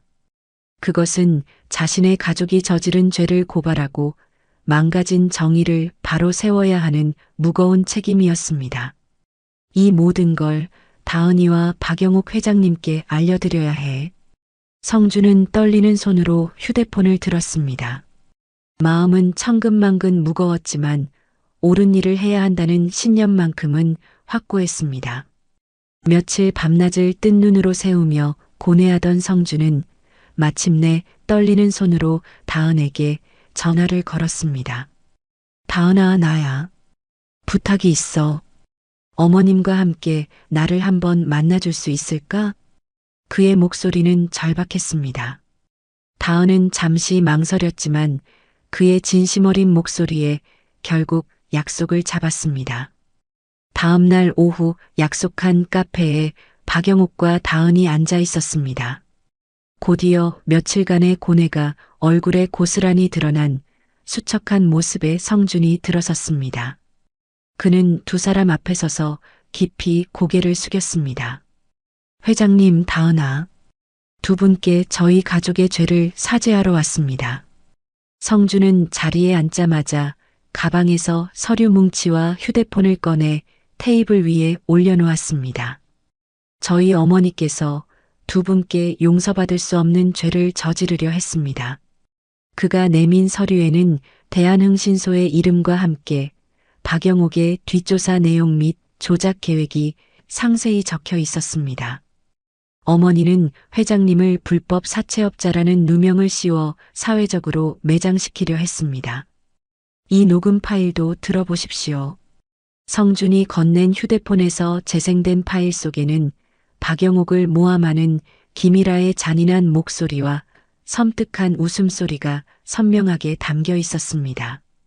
다은은 손으로 입을 막으며 경악했지만 박영옥은 미동도 없이 침착하게 녹음을 끝까지 들었습니다. 이걸 왜 우리에게 주는 거죠? 박영옥이 차갑게 물었습니다. 그 질문에 성주는 갑자기 의자에서 내려와 그들의 앞에 무릎을 꿇었습니다. 성준 씨. 다은이 놀라 그를 일으키려 했지만 성주는 움직이지 않았습니다. 저는 제 어머니를 막을 힘이 없습니다. 성준이 눈물을 흘리며 말했습니다. 하지만 두 분께 저희 어머니를 심판할 수 있는 정의의 검을 드릴 수는 있습니다. 부디 이 증거로 저희 어머니가 더 이상 잘못된 길로 가지 않으실 수 있도록 도와주세요. 성준이 바닥에 두 손을 모아 간청했습니다. 박영옥은 자리에서 일어나 성준의 팔을 잡아 일으켜 세웠습니다. 성준군 같은 아들을 둔 것만으로도 자네 어머니는 아직 모든 걸 잃지는 않았네요. 그녀의 따뜻하고 무게 있는 말에 성준은 더욱 뜨거운 눈물을 흘렸습니다. 정말 용기 있는 사람이에요. 피를 나눈 가족이라도 잘못된 것은 잘못되었다고 말할 수 있는 사람. 쉽지 않은 결정을 해줘서 고마워요. 박영옥이 성준의 어깨를 단단히 잡아주었습니다. 다은 역시 자신의 가족을 고발하는 엄청난 결정을 내린 그의 모습에 마음이 복잡하게 일렁였습니다. 성준 씨, 정말 힘들었겠어요. 괜찮아. 이게 옳은 일이니까. 성준이 눈물을 닦으며 희미하게 웃었습니다. 박영옥은 성준이 건넨 증거 자료들을 다시 한번 차갑게 훑어보았습니다. 성준이 목숨처럼 건넨 자료들을 내려다보며 그녀는 이제 이 길고 긴 싸움의 마지막 패가 자신의 손에 들어왔음을 직감했습니다. 성준의 증거를 확보한 박영옥은 즉시 행동에 나섰습니다. 그녀는 최진철 건설 측에 연락해 다음 날 오후 3시부로 회사 이사진 전원을 긴급 소집할 것을 명령했습니다. 다음 날 최진철 건설 대회의실에는 박영옥의 호출로 모인 이사들 때문에 무거운 긴장감이 흘렀습니다. 최진철은 퀭한 얼굴로 상석에 앉아 있었죠. 곧이어 문이 열리고 박영옥이 들어섰습니다. 안녕하십니까? 이사님 여러분. 그녀는 흐트러짐 없는 자세로 인사한 뒤 곧바로 노트북을 회의실 대형 스크린과 연결했습니다. 이사님들께 꼭 보여드려야 할 것이 있습니다. 박영옥이 재생 버튼을 누르자 스크린에는 김일아가 흥신소 직원과 만나는 영상이 나타났습니다. 박영옥을 악덕 사채업자로 만들어야 해요. 시장 바닥 출신이 어디까지 기어오르는지 똑똑히 보여줘야죠. 김일아의 잔인한 목소리와 섬뜩한 웃음소리가 회의실 전체에 울려 퍼졌습니다. 이사들의 얼굴은 순식간에 경악과 분노로 일그러졌고 최진철은 고개를 숙인 채 미동도 하지 않았습니다. 영상이 끝나자 박영옥이 차분한 목소리로 설명했습니다. 이것은 김일아 명예회장이 회사 공금을 횡령하여 저를 사회적으로 매장시키려 한 범죄의 증거입니다. 유령 컨설팅 회사에 지급된 자문료가 바로 저를 음해하기 위한 흥신소 비용으로 쓰인 것입니다. 그녀의 비서가 관련 서류들을 이사들에게 나눠주자 회의실은 분노의 목소리로 가득 찼습니다. 어떻게 이런 말도 안 되는 일이. 최 대표, 이 사태에 대해 해명해 주시죠. 모든 시선이 쏠리자 최진철이 자리에서 일어나 깊게 고개를 숙였습니다. 모든 것이 사실입니다. 변명의 여지가 없습니다. 그의 자백에 한 이사가 분노하며 외쳤습니다. 이에 우리 이사회는 만장일치로 김일아 씨를 명예회장직에서 즉시 파면하고 회사와 관련된 모든 지원을 끊을 것을 의결합니다. 모든 이사들이 동의했습니다. 모든 것이 정리되자 박영옥이 천천히 입을 열었습니다. 최진철 대표님께 마지막으로 한 가지 제안이 있습니다. 무슨 제안이신지요? 최진철이 고개를 들어 박영옥을 바라보았습니다. 귀사를 파산시키는 대신 회사 전체 지분의 50%를 제가 설립할 미혼모 지원 재단에 영구히 기부하십시오. 박영옥이 미리 준비해온 계약서를 내밀었습니다. 그녀의 예상치 못한 제안에 이사들이 다시 한번 웅성거렸습니다. 그건 저희에게 너무나 관대한 조건 아닙니까? 저는 복수가 아닌 정의를 원합니다. 그리고 파괴가 아닌 상생을 원하고요. 박영옥이 이사들을 둘러보며 차분하게 말했습니다. 회사를 살려드릴 테니 그 대가로 영원히 사회의 빚을 갚으십시오. 그것이 당신들이 저와 내 딸에게 진 빚을 갚는 유일한 길입니다. 그리고 당신의 아들을 위한 길이기도 하고요. 박영옥의 제안은 자비의 형태를 띤 가장 완벽하고도 무서운 심판이었습니다. 기꺼이 받아들이겠습니다. 최진철이 떨리는 손으로 계약서에 서명했습니다. 모든 것을 마친 박영옥은 조용히 회의실을 나섰습니다. 그녀는 복도를 걸으며 창밖의 파란 하늘을 보며 나지막이 혼잣말을 했습니다. 이제 다 끝났어, 다은아. 엄마가 약속 지켰다. 40년간 그녀를 짓눌렀던 어두운 과거와의 기나긴 싸움이 마침내 끝나는 순간이었습니다. 길고 길었던 싸움이 끝나고 1년이라는 시간이 흘렀습니다. 세상의 모든 상처가 아물기 시작하는 따뜻한 봄날이었죠. 정다은은 이제 제법 선배 티가 나는 모습으로 사회복지센터의 신입사회복지사들을 교육하고 있었습니다. 어려운 상황에 부닥친 분들을 도울 때 우리가 가진 가장 강력한 무기는 바로 진심입니다. 그 마음을 잃지 않는 것이 가장 중요해요. 다은이 햇살처럼 밝은 표정으로 긴장한 신입 직원들에게 자신의 경험을 나누어 주었습니다. 저희도 다은 선배님처럼 사람들에게 힘이 되어주는 사회복지사가 되고 싶습니다. 한 신입 직원이 존경이 가득 담긴 눈으로 말했습니다. 고마워요. 우리 모두 함께 그런 세상을 만들 수 있어요. 다은이 따뜻하게 웃으며 대답했습니다. 그녀는 과거의 아픈 상처를 딛고 자신의 자리에서 세상을 조금씩 더 따뜻하게 만드는 의미 있는 삶을 살아가고 있었습니다. 한편 박영옥은 새로 설립한 영옥재단 사무실에서 한 젊은 미혼모와 마주 앉아 있었습니다. 혼자 아이를 키운다는 게 얼마나 무섭고 막막한지 저도 잘 알아요. 하지만 걱정하지 말아요. 아이와 함께 당당하게 새로운 시작을 할 수 있도록 우리 재단이 든든한 울타리가 되어줄게요. 박영옥이 겁에 질린 젊은 엄마의 손을 자신의 거친 손으로 따뜻하게 잡아주며 위로했습니다. 정말 감사합니다, 회장님. 젊은 엄마는 결국 참았던 눈물을 터뜨리며 고마워했습니다. 아니에요. 제가 과거에 다른 분들께 받았던 따뜻한 사랑을 이제야 조금씩 나누어 드리는 것뿐인걸요. 박영옥이 온화한 미소를 지었습니다. 그녀는 자신의 남은 생을 과거의 자신처럼 세상의 편견과 가난 속에서 고통받는 사람들을 돕는 일에 바치고 있었습니다. 최성준 역시 약속대로 회사를 정직하게 이끌며 새로운 변화를 만들어가고 있었습니다. 대표님, 이번 분기 실적이 창사 이래 최고입니다. 상무가 흥분된 목소리로 보고서를 들고 왔습니다. 다행이군요. 하지만 우리 회사는 이익만 추구하는 과거로 돌아가서는 안 됩니다. 사회적 책임을 다하는 것을 최우선으로 해주십시오. 성준이 진지한 표정으로 말했습니다. 영옥재단과의 협력 사업도 아주 순조롭게 진행되고 있습니다. 그게 우리 회사가 가야 할 가장 중요한 길입니다. 성준이 고개를 끄덕였습니다.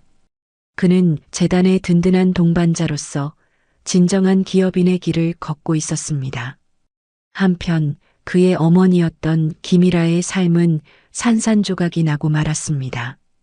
이사회에서 파면당하고 회사로부터 모든 지원이 끊긴 것은 시작에 불과했죠. 평생 목숨처럼 여겼던 사교계에서도 버림받은 그녀는 결국 남편과 아들 모두에게 외면당한 채 텅 빈 저택에 홀로 남겨졌습니다. 남편 최진철은 아내의 잘못을 방관했던 죄책감 속에서 경영 일선에서 물러나 아들의 뒤를 조용히 지원하며 속죄의 나날을 보내고 있었습니다. 어느 주말 오후 성준은 쌀과 각종 식자재를 가득 실은 작은 트럭을 직접 몰고 있었습니다. 그는 한허름한 동네의 노숙인들에게 무료로 국밥을 나눠주는 작은 식당 뒤편에 차를 댔죠. 아이고, 대표님, 이번 주도 잊지 않고 와주셨네요. 정말 감사합니다. 국밥집 사장님이 허리를 숙이며 고마워했습니다.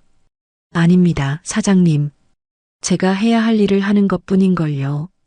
성준이 겸손하게 대답하며 익숙하게 짐을 내렸습니다. 그는 속죄하는 마음으로 매주 익명으로 이곳에 식자재를 기부하고 있었습니다. 마지막 쌀 포대를 내리고 있을 때였습니다. 길 건너편에서 익숙한 모습이 그의 시야에 들어왔습니다. 정다은이 동료 사회복지사들과 함께 독거노인들에게 도시락을 나누어 주며 환하게 웃고 있었습니다. 각자의 자리에서 묵묵히 선행을 실천하던 두 사람이 우연히 마주치게 된 것이었죠. 두 사람의 눈이 잠시 허공에서 마주쳤습니다. 한때는 세상의 전부였던 과거의 연인, 그들은 잠시 아무 말 없이 서로를 바라보았습니다. 어색함이나 원망은 없었습니다. 먼저 성준이 모든 것을 내려놓은 따뜻하고 편안한 미소를 지었습니다. 다은 역시 담담하면서도 따뜻한 미소로 응답했습니다. 이제는 각자의 길에서 행복하기를, 서로의 삶을 진심으로 응원하는 마음이 담긴 미소였습니다. 봉사를 마친 다은은 엄마 박영옥을 만나러 갔습니다. 재단 주차장, 다은은 자신이 새로 산 차 옆에 서서 엄마의 하얀색 모닝을 기다리고 있었죠. 곧 박영옥이 환하게 웃으며 여전히 반짝이는 모닝을 몰고 다가왔습니다. 엄마. 다은이 반갑게 손을 흔들었습니다. 우리 딸 오래 기다렸어? 박영옥이 차에서 내리며 말했습니다. 엄마, 이제 그 차는 제발 박물관에 보내고 나랑 같이 편하게 다녀요. 응? 다은이 장난스럽게 투덜거렸습니다. 얘는 이 차가 엄마한테는 세상에서 제일 비싼 벤츠보다 더 귀한 보물이야. 박영옥이 모닝의 보닛을 자식 쓰다듬듯 애정 어리게 쓸며 말했습니다. 세상에 단 하나뿐인 우리 딸 마음이 담긴 차잖아. 엄마. 다은이 감동한 눈으로 엄마를 바라보았습니다. 자, 타. 박영옥이 직접 조수석 문을 열어주었습니다. 오늘 저녁은 어디로 갈까요, 박 여사님? 다은이 차에 오르며 애교스럽게 물었습니다. 우리 딸이 제일 좋아하는 곳으로 가야지. 하얀 모닝이 따뜻한 봄 햇살을 받으며 새로운 희망을 향해 부드럽게 도로 위를 달려갔습니다. 오늘 이야기 어떠셨나요? 혹시 끝까지 함께 해주신 분이 계시다면 잘 들었다고 댓글 하나만 남겨주세요. 여러분에게도 따뜻하고 빛나는 날들이 찾아올 거예요. 구독과 좋아요는 다음 이야기를 이어가는 큰 힘이 됩니다. 지금까지 오늘도 사연이었습니다. 더 깊고 따뜻한 이야기로 다시 찾아뵐게요. 편안한 하루 보내세요. 감사합니다.